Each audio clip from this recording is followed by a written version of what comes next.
Hi ಎಲ್ರಿಗೂ ನಮಸ್ಕಾರ. ನೀವು ನೋಡ್ತಾ ಇದ್ದೀರಾ ಸ್ಪೀಡ್ ಪ್ಲಸ್ ಕರ್ನಾಟಕ. ನಾನು ನಿಮ್ಮ ಮಂಜು ಗೌಡ. ಪ್ರಸ್ತುತ ಚಿಕ್ಕಬಳ್ಳಾಪುರ ಕ್ಷೇತ್ರದ ಶಾಸಕರು, ಅವ್ರನ್ನ ಶಾಸಕರು ಅನ್ನುವುದರ ಜೊತೆಗೆ ಸಾಕಷ್ಟು ಬಿರುದುಗಳಿಂದ ಕರೀತಾರೆ.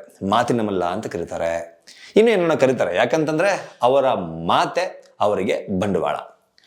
ಕಳೆದ ಬಾರಿಯ ಕರ್ನಾಟಕ ವಿಧಾನಸಭಾ ಎಲೆಕ್ಷನ್ನಲ್ಲಿ ಮೊದಲ ಬಾರಿಗೆ ಕಾಂಗ್ರೆಸ್ ಪಕ್ಷದಿಂದ ಚಿಕ್ಕಬಳ್ಳಾಪುರ ವಿಧಾನಸಭಾ ಕ್ಷೇತ್ರದಿಂದ ಸ್ಪರ್ಧೆ ಮಾಡಿ ಗೆದ್ದಂತಹ ಪ್ರತಿಭಾವಂತ ಪ್ರದೀಪ್ ಈಶ್ವರ್ ಅಂತ ಹೇಳಬೇಕು. ಯಾಕಂತಂದ್ರೆ ಚಿಕ್ಕಬಳ್ಳಾಪುರದಲ್ಲಿ ತನ್ನದೇ ಆದಂತಹ ಒಂದು ಛಾಪನ್ನ ಮೂಡಿಸಿ ತನ್ನದೇ ಆದಂತಹ ಒಂದು ಸಾಮ್ರಾಜ್ಯವನ್ನ ಕಟ್ಟಿಕೊಂಡಿದ್ದಂತಹ ಡಾಕ್ಟರ್ ಕೆ ಸುಧಾಕರ್ ಅವರು ಕಳೆದ ಚುನಾವಣೆಗೂ ಮುಂಚೆ ಬಿಜೆಪಿ ಸರ್ಕಾರದಲ್ಲಿ ಆರೋಗ್ಯ ಸಚಿವರಾಗೂ ಸಹ ಕಾರ್ಯವನ್ನ ನಿರ್ವಹಿಸ್ತಾ ಇದ್ರು. ಎಲೆಕ್ಷನ್ ಬರೋದಕ್ಕಿಂತ ಮುಂಚೆ ಸಾಕಷ್ಟು ಕಾರ್ಯಕ್ರಮಗಳನ್ನ ಮಾಡಿ ಆ ಕ್ಷೇತ್ರದಲ್ಲಿ, ಚಿಕ್ಕಬಳ್ಳಾಪುರ ಕ್ಷೇತ್ರದಲ್ಲಿ ಡಾಕ್ಟರ್ ಕೆ ಸುಧಾಕರ್ ಅವರನ್ನ ಸೋಲಿಸೋಕೆ ಸಾಧ್ಯವೇ ಇಲ್ಲವೇನೋ ಅನ್ನುವಷ್ಟರ ಮಟ್ಟಕ್ಕೆ ಕ್ಷೇತ್ರದಲ್ಲಿ ತಮ್ಮ ಛಾಪನ್ನ ಅವರು ಮೂಡಿಸಿಕೊಂಡು ಬಂದಿದ್ರು. ಆದರೆ ಯಾವಾಗ ಕಾಂಗ್ರೆಸ್ನಿಂದ ಪ್ರದೀಪ್ ಈಶ್ವರ್ ಅವರ ಎಂಟ್ರಿ ಆಯ್ತೋ ಅದು ಎಲ್ಲವೂ ಕೂಡ ಸುಳ್ಳು ಅನ್ನೋದು ಎಲೆಕ್ಷನ್ ರಿಸಲ್ಟ್ ಬಂದ ನಂತರ ಗೊತ್ತಾಯ್ತು. ಯಾಕೆ ಅಂತಂದ್ರೆ ಸುಧಾಕರ್ ಅವರು ಎಷ್ಟೇ ಕೆಲಸಗಳನ್ನ ಮಾಡಿದ್ರು, ಅವರು ಕ್ಷೇತ್ರದಲ್ಲಿ ಸಾಕಷ್ಟು ಎಲೆಕ್ಷನ್ಗಾಗಿ ದುಡ್ಡನ್ನ ಖರ್ಚು ಮಾಡಿದ್ರು ಅಂತ ಕೂಡ ಹೇಳಲಾಗತ್ತೆ. ಇಷ್ಟೆಲ್ಲ ಆದರೂ ಸಹ ಪ್ರದೀಪ್ ಈಶ್ವರ್ ಅವರ ಮಾತಿನ ಭರದ ಮುಂದೆ ಅವರ ಯಾವ ಕೆಲಸಗಳು, ಯಾವ ವರ್ಚಸ್ಸು ವರ್ಕೌಟ್ ಆಗಲಿಲ್ಲ ಅನ್ನೋದಕ್ಕೆ ಸಾಕ್ಷಿ ಸುಧಾಕರ್ ಅವರು ಕಳೆದ ವಿಧಾನಸಭಾ ಚುನಾವಣೆಯಲ್ಲಿ ಚಿಕ್ಕಬಳ್ಳಾಪುರ ಕ್ಷೇತ್ರದಲ್ಲಿ ಸೋತಿದ್ದು. ಅದಾದ ನಂತರ ಮತ್ತೆ ಲೋಕಸಭಾ ಚುನಾವಣೆಗೆ ನಿಂತು ಗೆದ್ದಿದ್ದು ಆಯಿತು, ಅದು ಕೂಡ ಈಗ ಇತಿಹಾಸ. ಆದರೆ ತನ್ನ ಮಾತಿನ ಮೂಲಕವೇ ಕಳೆದ ಚುನಾವಣೆಯಲ್ಲಿ ಇಡೀ ಮಾಧ್ಯಮಗಳ ಗಮನವನ್ನ ಸೆಳೆದು, ಇಡೀ ಚಿಕ್ಕಬಳ್ಳಾಪುರ ಕ್ಷೇತ್ರದ ಗಮನವನ್ನ ಸೆಳೆದು, ಯಾವುದೇ ಮಾತನ್ನಾಗ್ಲಿ, ಯಾವುದೇ ಟಾಪಿಕ್ ಅನ್ನ ಆಗ್ಲಿ, ವಿಧಾನಸಭೆಯಲ್ಲಾಗ್ಲಿ, ಮಾಧ್ಯಮಗಳ ಮುಂದೆ ಆಗ್ಲಿ, ಸಭೆ ಸಮಾರಂಭಗಳಲ್ಲಾಗ್ಲಿ ನಿರರ್ಗಳವಾಗಿ ಕನ್ನಡವನ್ನ ತುಂಬಾ ಫಾಸ್ಟ್ ಆಗಿ ಮಾತನಾಡುವ ಮೂಲಕ, ಡೈಲಾಗ್ಗಳನ್ನ ಹೊಡೆಯುವ ಮೂಲಕ, ಅದು ಕನ್ನಡ ಚಿತ್ರದ ಡೈಲಾಗ್ ಆಗಿರ್ಬೋದು, ತೆಲುಗು ಚಿತ್ರದ ಡೈಲಾಗ್ ಆಗಿರ್ಬೋದು, ಯಾವುದೇ ಡೈಲಾಗ್ ಆಗಿರ್ಬೋದು, ನಿರರ್ಗಳವಾಗಿ ಕ್ಯಾಮ್ರಾಗಳ ಮುಂದೆ ಹೇಳುವ ಮೂಲಕ, ಸಭೆ ಸಮಾರಂಭಗಳಲ್ಲಿ ಹೇಳುವ ಮೂಲಕ ಜನರ ಗಮನವನ್ನ ತನ್ನತ್ತ ಸೆಳೆದುಕೊಂಡಿದ್ರು. ಇದಕ್ಕಿಂತ ಮುಂಚೆ ಇವರು ಸಾಕಷ್ಟು ಸೋಷಿಯಲ್ ಮೀಡಿಯಾಗಳಲ್ಲಿ ಆಕ್ಟಿವ್ ಆಗಿದ್ರು. ಪರಿಶ್ರಮ ನೀಟ್ ಅಕಾಡೆಮಿ ಎನ್ನುವ ಒಂದು ಅಕಾಡೆಮಿಯನ್ನ ಓಪನ್ ಮಾಡಿ ಅಲ್ಲಿ ಸಾಕಷ್ಟು ಜನ ವಿದ್ಯಾರ್ಥಿಗಳಿಗೆ ತರಬೇತಿಯನ್ನ ಸಹ ಕೊಡ್ತಾ ಇದ್ರು. ಮೊದಲು ಸೋಷಿಯಲ್ ಮೀಡಿಯಾದಲ್ಲಿ ಇವರ ಮಾತುಗಳು ವೈರಲ್ ಆಗ್ತಾ ಇತ್ತು. ಬರ್ತಾ ಬರ್ತಾ ಜನರ ಸಮೂಹದಲ್ಲಿ ಇವರ ಮಾತುಗಳು ವೈರಲ್ ಆಗ್ತಾ ಇತ್ತು. ಎಲ್ಲರ ಗಮನ ಅವರ ಕಡೆ ಕೇಂದ್ರೀಕೃತವಾಗುವಂತೆ ಪ್ರದೀಪ್ ಈಶ್ವರ್ ಅವರು ಮಾಡಿಕೊಂಡಿದ್ರು. ತಮ್ಮ ಮಾತನ್ನೇ ಬಂಡವಾಳವನ್ನಾಗಿಸಿಕೊಂಡು ವಿಧಾನಸಭಾ ಚುನಾವಣೆಯಲ್ಲಿ ಗೆದ್ರು ಕೂಡ.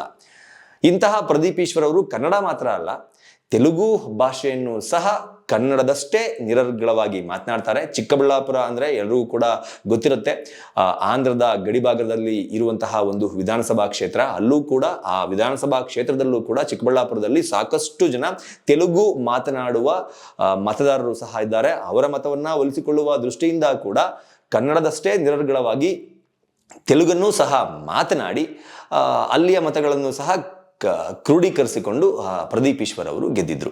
ತೆಲುಗು ಸಿನಿಮಾದ ಡೈಲಾಗ್ಗಳನ್ನ ಅವರು ಯಾವುದೇ ರೀತಿಯ ಬಫರಿಂಗ್ ಇಲ್ಲದೇನೆ ಕ್ಯಾಮ್ರಾಗಳ ಮುಂದೆ ಸಭೆ ಸಮಾರಂಭಗಳಲ್ಲಿ ಹೇಳ್ತಾರೆ. ಇಂತಹ ಪ್ರದೀಪ್ ಈಶ್ವರ್ ಅವರಿಗೆ ಇದೀಗ ತೆಲುಗು ಚಿತ್ರರಂಗದಿಂದ ಒಂದು ಬಂಪರ್ ಮೆಗಾ ಆಫರ್ ಒಲಿದು ಬಂದಿದೆ ಅನ್ನೋದು ಕನ್ಫರ್ಮ್ ಆಗಿದೆ.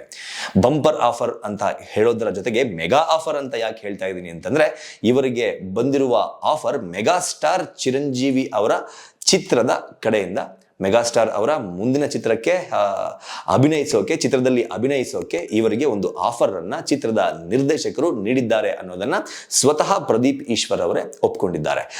ಆ ನಿರ್ದೇಶಕರಿಗೆ ಇವರಲ್ಲಿ ಏನ್ ಇಷ್ಟ ಆಗಿರ್ಬೋದು ಅಂತಂದ್ರೆ, ಸಾಕಷ್ಟು ಸೋಷಿಯಲ್ ಮೀಡಿಯಾಗಳಲ್ಲಿ, ಸಾಮಾಜಿಕ ಜಾಲತಾಣಗಳಲ್ಲಿ, ಯೂಟ್ಯೂಬ್ಗಳಲ್ಲಿ, ಎಲ್ಲಾ ಚಾನೆಲ್ಗಳಲ್ಲೂ ಇವರು ಮಾತನಾಡುವಂತಹ ಮಾತಿನಿಂದ ಪ್ರೇರೇಪಿತರಾಗಿ ಇವರನ್ನ ತೆಲುಗು ಸಿನಿಮಾದಲ್ಲಿ, ಅದರಲ್ಲೂ ಮೆಗಾಸ್ಟಾರ್ ಚಿರಂಜೀವಿ ಅವರು ನಾಯಕ ನಟನಾಗಿ ಅಭಿನಯಿಸ್ತಾ ಇರುವಂತಹ ತೆಲುಗು ಸಿನಿಮಾದಲ್ಲಿ ಇವರಿಗೆ ಒಂದು ಪಾತ್ರವನ್ನ ಕೊಟ್ರೆ ಅದು ನಮಗೆ ವರ್ಕೌಟ್ ಆಗುತ್ತೆ ಎನ್ನುವ ಕಾರಣಕ್ಕೆ ಇವರನ್ನ ತಮ್ಮ ಚಿತ್ರದಲ್ಲಿ ಹಾಕಿಕೊಳ್ಳಲು ನಿರ್ದೇಶಕರು ನಿರ್ಧಾರವನ್ನ ಮಾಡಿದ್ದಾರೆ ಅನ್ನೋದು ಗೊತ್ತಾಗ್ತಾ ಇದೆ. ಯಾಕಪ್ಪ ಅಂತ ಹೇಳಿದ್ರೆ, ನಾನು ಆಗ್ಲೇ ಹೇಳಿದೆ, ಕನ್ನಡವನ್ನ ಎಷ್ಟು ಅದ್ಭುತವಾಗಿ ಮಾತನಾಡ್ತಾರೋ ಪ್ರದೀಪ್ ಈಶ್ವರ್ ಅವರು ಅಷ್ಟೇ ಅದ್ಭುತವಾಗಿ ತೆಲುಗುನಲ್ಲೂ ಕೂಡ ಮಾತಾಡ್ತಾರೆ. ತೆಲುಗು ಸಿನಿಮಾದ ಡೈಲಾಗ್ಗಳನ್ನ ಕೂಡ ಹೇಳ್ತಾರೆ. ಸಾಕಷ್ಟು ಜನ ತೆಲುಗು ನಟರನ್ನ ಅವರು ಭೇಟಿಯಾಗಿ ಅವರ ಜೊತೆಗೆ ಒಂದು ಉತ್ತಮ ಒಡನಾಟವನ್ನ ಸಹ ಇಟ್ಕೊಂಡಿದ್ದಾರೆ. ಹೀಗಾಗಿ ಅವರ ತೆಲುಗು ಭಾಷೆಯ ಡೈಲಾಗ್ಗಳಿಂದ ಅವರಿಗೆ ಈ ಆಫರ್ ಒಲಿದು ಬಂದಿದೆ ಅಂತ ಹೇಳಿದ್ರೆ ತಪ್ಪಾಗಲ್ಲ. ಈ ಆಫರ್ ಅನ್ನ ಪ್ರದೀಪ್ ಈಶ್ವರ್ ಅವರು ಒಪ್ಪಿಕೊಂಡ್ರಾ, ಇನ್ನು ಒಪ್ಪಿಕೊಂಡಿಲ್ವಾ, ಅದರ ಬಗ್ಗೆ ಇನ್ನೂ ಮಾಹಿತಿ ಇಲ್ಲ. ಒಪ್ಪಿಕೊಳ್ತಾರಾ ಅಥವಾ ಒಪ್ಪಿಕೊಳ್ಳಲ್ವಾ ಅನ್ನೋದರ ಬಗ್ಗೆ ಕೂಡ ಅವ್ರು ಇನ್ನೂ ಡಿಸೈಡ್ ಮಾಡಿಲ್ಲ ಅಂತ ಕಾಣಿಸುತ್ತೆ. ಅದು ಮುಂದಿನ ದಿನಗಳಲ್ಲಿ ಗೊತ್ತಾಗುತ್ತೆ. ಆದ್ರೆ ಮೆಗಾಸ್ಟಾರ್ ಚಿರಂಜೀವಿ ಅವರ ಚಿತ್ರದಲ್ಲಿ ಅಭಿನಯಿಸೋಕೆ ಪ್ರದೀಪ್ ಈಶ್ವರ್ ಅವರಿಗೆ ಅವಕಾಶ ಒದಗಿ ಬಂದಿರೋದಂತೂ ಸತ್ಯ. ಏನನ್ಸುತ್ತೆ ನಿಮ್ಗೆ?